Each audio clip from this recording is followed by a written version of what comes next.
You're tuning into Black and White Sports on YouTube. The no-holds-barred truth on sports. The main event starts.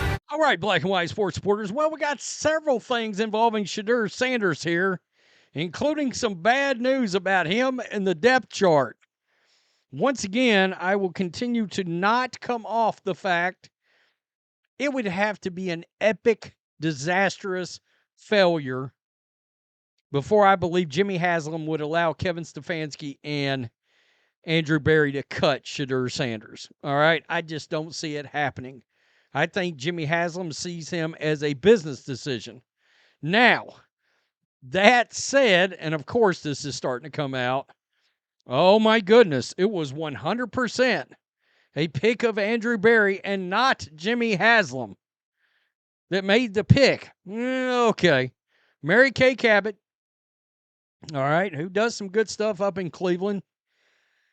The Browns didn't plan to take Sanders heading into day 3 of the draft, but saw it as a, quote, a no-brainer out of nowhere in the 5th round. Okay. Quote, the decision was 110% Berry's and not a directive from Jimmy Haslam, despite persistent narrative in NFL circles. Well, that's interesting because I heard something the other day, all right, from somebody that covers the Steelers, who's also boots on the ground, who said people very much believe it was a directive from Jimmy Haslam. So I think there's some covering of asses going on right now. I don't know exactly what they're trying to do. I don't. But I don't believe it either, to be honest. I'm sorry. They look like Kevin Stefanski and Andrew Berry look like they had root canals in that video right after they selected him. So, Mary Kay Cabot does give a look. It's a sound explanation on Dillon Gabriel and why they took him, and he's going to start ahead of Shedeur on the depth chart, and he should. That's the play. That was exactly where he was drafted. All right. By the way, we'll get to Brian Daboll in a minute and Shedeur because he didn't single Shedeur out. Cleveland.com's Mary Kay Cabot reported the Browns were concerned with Sanders' negative plays. In addition to throwing 10 interceptions, as a senior, the Buffalo Star was sacked 94 times in 2 years at the school. By the way, that was an issue for Caleb Williams. He did not grow out of it last year with the Bears. All right? He did not grow out of it. But he's more athletic, so he could cover it up a little bit better. Gabriel never finished with more than 7 picks in a single season, and he had a 160.9 career passer rating with stints at UCF, Oklahoma, and Oregon. Quote, he played in multiple schemes, picked up new terminology quickly, and hit the ground running in each stop. He's extremely confident, has excellent leadership, and has started a FBS record 63 games. He also tied Case Keenum for the all-time record with 155 touchdown passes. I almost said Super Bowl. What the hell?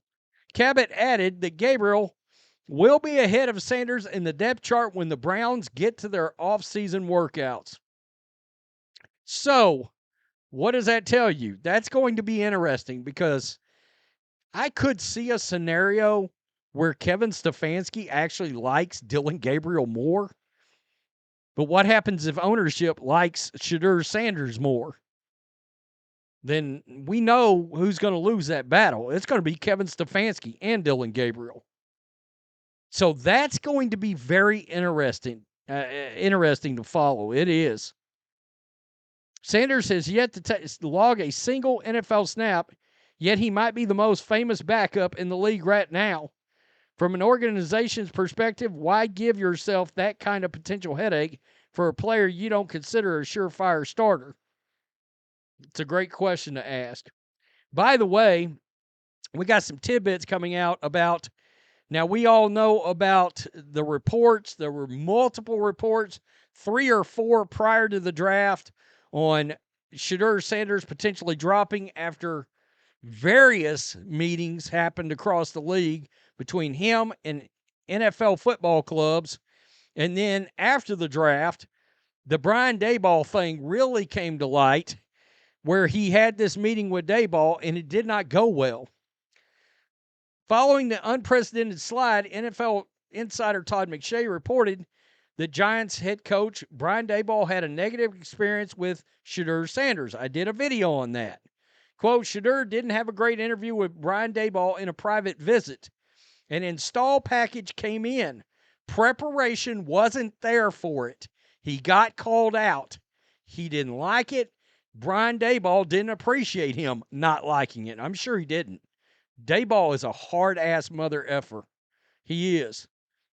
Not only did Sanders not like it, he reportedly pissed at the Giants. Okay, so before we go any further, let me just say it. Jackson Dart evidently handled it pretty well. It looks like he handled it pretty well. The Giants literally traded assets to come back into the first round and draft Jackson Dart. That says a lot right there. All right, then Albert Breer added, the Giants won. They give players an install, and their mistakes are intentionally put in the install. He didn't catch the mistakes and got called on it. It didn't go well after that. He was pissed that they did that to him. Yeah, but they do it to everybody. Brian Daboll does that to everybody.